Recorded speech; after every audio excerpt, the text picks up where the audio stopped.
Hey everyone, before we get into today's video, I wanted to share something with you guys that's been on my heart for a few weeks now. As you all know, I am a backyard homesteader and it's what I'm passionate about. I love teaching you guys how to homestead in your backyard, how to build things, how to grow things, how to raise your own animals, and so on and so forth. And I'm an avid follower of many different homestead families on YouTube, and one homestead family that I started following had something pretty awful happen around Christmas time, and I just came to find out about it a few weeks ago, and so it's been heavy on my heart, and I wanted to make you guys aware of it as well.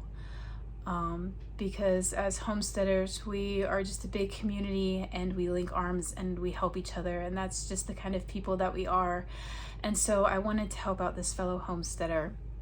So this fellow homesteader, his name is Mark, and his sweet, beautiful daughter, Kira, are a part of the Little Ridge Farm on YouTube. I will leave all of his info in the description for you guys below. But a week or so before Christmas, their tiny home that they have been working on for quite a while burned to the ground and they lost everything. And he's also been struggling with some health issues, and so things just haven't been the best for him and his daughter. And they finally got set up in an RV, and they got it all winterized, and they have a little bit of a setup now, and are just trying to make the best of an absolutely horrible thing to happen. And so I just wanted to reach out with you guys and kind of link arms with you and possibly help Mark out in rebuilding his tiny home and rebuilding his homestead. He has a GoFundMe page. I will leave all of that information in the description below. You guys can check out his most recent video. I'll also link that for you guys so you can check out kind of what he's been dealing with, what's been going on. And if you can find it in your heart to donate something to help him rebuild his homestead and start over again, him and his daughter would be so very grateful. So thank you guys for being amazing watchers, for really making this community a special place, and being willing to link arms with others in this community and lend a helping hand when possible. So I just wanted to come on here and just help him out as best as I can, and get his info out there to as many eyes and ears as possible. So if you guys know anybody who would like to assist Mark and his daughter, go ahead and share his info with them as well, and get him and his daughter back on their feet. So thank you guys for taking a minute to listen to this little info nugget, and for being an amazing community of helpful people. So without further ado, let's get into today's video and enjoy. Hey everyone, welcome back to the homestead. I am back in the garage today. The last video you saw, I was working on the Quail Hutch. We are still working on that. I was able to finish getting the tops on. Let me show you a little bit better. So all of the cages now have a top, and these two smaller sides, the back is still open. I haven't wired that in yet, but again has a top, and this one also has a top, and both sides are wired in. So today I'm going to be working on cutting the PVC coated wire for the flooring and getting that installed. And then once that's installed on each of the cages, I can go ahead and start putting the legs on and getting the rest of this assembled. Now, I'm not sure what I want to do with the back of the cages. I might make it a solid wall, or I might just cage it in with the wire. I haven't decided yet, which is why I haven't put any wire up yet, but I'll kind of figure that out as I go. With this being a colder climate, it might be easier to have a solid back. And then for winterizing, just have to winterize the sides of the hutch versus the entire thing. So that's kind of where I'm thinking having a solid back might be helpful. But for today, we're just going to work on getting the PVC coated wire cut and installed and get this unit actually put together and functional for my quail. So let me get you guys set up on a tripod. We're going to grab the tin snips and a measuring tape possibly and get this underway. Now, something I have to keep in mind when I cut this is how the wire is layered on top of itself. So you've got these horizontal wires and these vertical wires. So we want either the horizontal or the vertical wires, when I cut it, to be on top and facing this direction. So the cage floor is going to be slanted. The cage floor is going to be attached to this ledge here, which is slanted. So we're going to have an angled floor, and then it'll attach to the wood frame here. And this will allow the eggs to roll down the floor into this area here where they stay clean and they're easy for collecting versus having to go in there and collect poopy eggs. But if the wire is put in wrong, let me show you here. I think you can see it on this cage wire. You can see how some of the wire is layered on top of the other wires. So if the floor went in the way this wire is, the eggs wouldn't be able to roll as easily because this would be stopping them.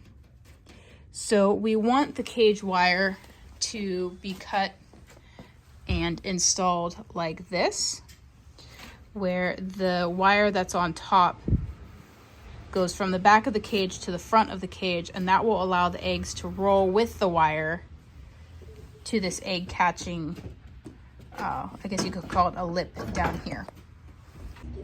So when I'm cutting my wire, I'm going to be making sure that I'm paying attention to how I'm measuring it out and how that wire is laying on top of each other so that I'm getting that vertical wire on top and going from the back to the front of the cage. I hope that makes sense.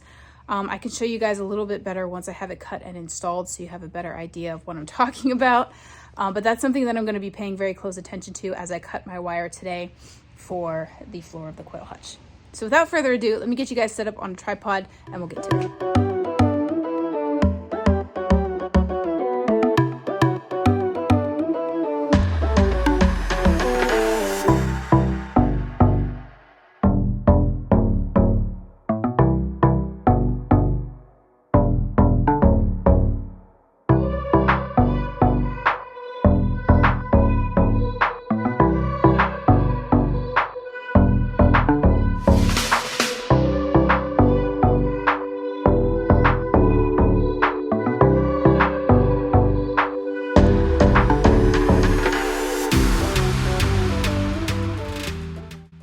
Well, I wasn't expecting that. This roll of wire had a mind of its own. So, now let's all unpackage. Let's cut it.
Alrighty, so I measured out and cut a piece, and I made sure that it fit in the bottom of the cages. I went ahead and cut out my other two pieces, so I have all pieces now, and we're gonna go ahead and get them attached to the bottom of the cage. So with this particular design, the wire is gonna slide through this egg catchment lip here, and it's gonna slide up these guide rails all the way to the back of the cage, and it's going to go underneath. It's going to go underneath this back and attach to the bottom here. Go ahead and get this first cage bottom installed.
So we got floor 1 in, and if you look real close, you can see how these vertical ones are on top of the horizontal ones, and the vertical ones go from the front to the back of the cage, and this is going to help the eggs roll to the front here. Now that we got the floor on this base, we're going to go ahead and put the legs on it, and this would be our bottom tier hutch. So the front legs are the F legs, and you want this little dowel hole facing the front of the cage for the front leg, and then for the back legs are marked E. You want the dowel hole facing towards the back of the cage, and we're just going to go ahead and screw them in alignment with this piece of wood here.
Now that we got the legs on, we're gonna go ahead and put the leg supports on the front and the back. That's what these dowel holes are for. So we're gonna go ahead and do that now. So your hutch should be looking something like this so far. We just put these leg supports on.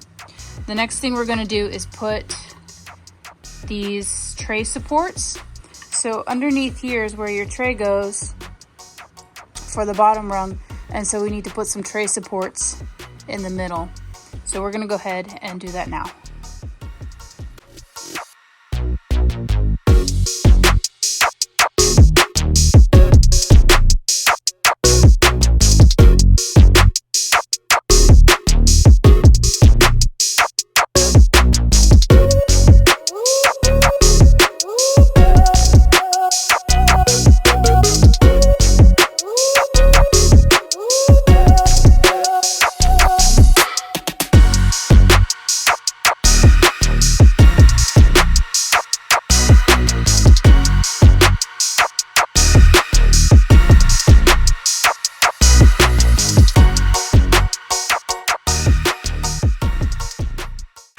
So we got our legs on, we've got our front and back leg supports as well as our tray supports for the bottom. Now we need to put on the next tier supports. So that's these here, and they're going to be attached like this on either side. So let's go ahead and do that now in preparation for the next tier.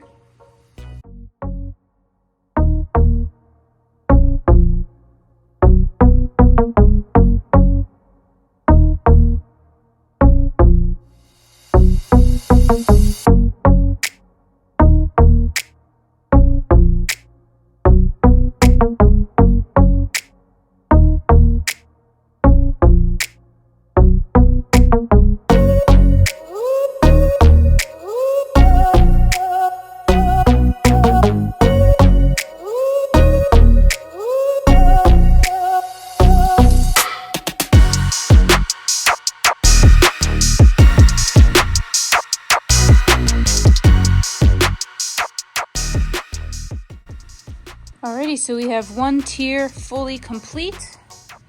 We've got the legs on, and we've got the second tier supports ready to go. So now all we gotta do is put the next tier on, and then add the third tier supports, and then we can add the third tier on.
And that's it, guys. Our 3-tier quail hutch is pretty much done.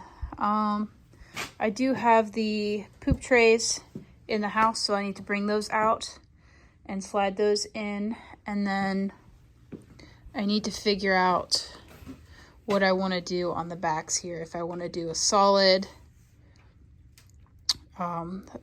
back, or if I want to do the cage wire. So yeah, I just have that to figure out what I want to do with. But outside of that, this quail hutch is officially finished. So that's it, guys. That's my new 3-tier quail hutch from Dale's Quails. It went together fairly easy. I really didn't have any troubles understanding the directions or getting it all put together. It went together pretty quickly. It would have gone a lot quicker if I had ordered it with the wire already, which is an option for you guys if you're interested in ordering a Quail Hutch from Dale's Quails. You can get everything with it. You can get all of the wire, all of the hardware, the feeders, waterers, all of that. But I already had all of my wire.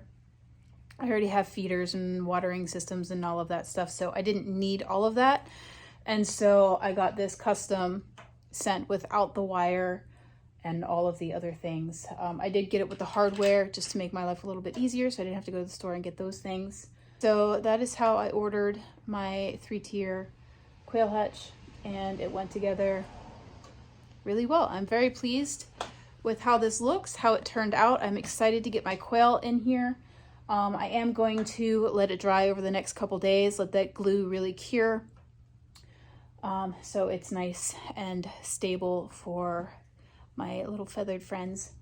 And then I will get the feeders installed and a watering system on here, and then we'll be good to go. So hopefully this year I'll be able to get some hatching eggs pretty soon and expand my quail flock for the year. So if you guys have any questions, go ahead and leave them in the comments below for me. Or if you have bought a hutch from Dale's Quails before, let me know. Let me know how it's working out for you. I will leave Dale's information in the description box below for you guys. His Facebook page will be there so that you can go ahead and get in touch with him if this is something that you're interested in for your own homestead. Go ahead and check out his stuff. I highly recommend it. It was an easy build. I'm excited to put my quail in here and really get the full experience. But I'm going to go ahead and wrap up this video. Thank you guys so much for watching, and remember to grow where you're planted.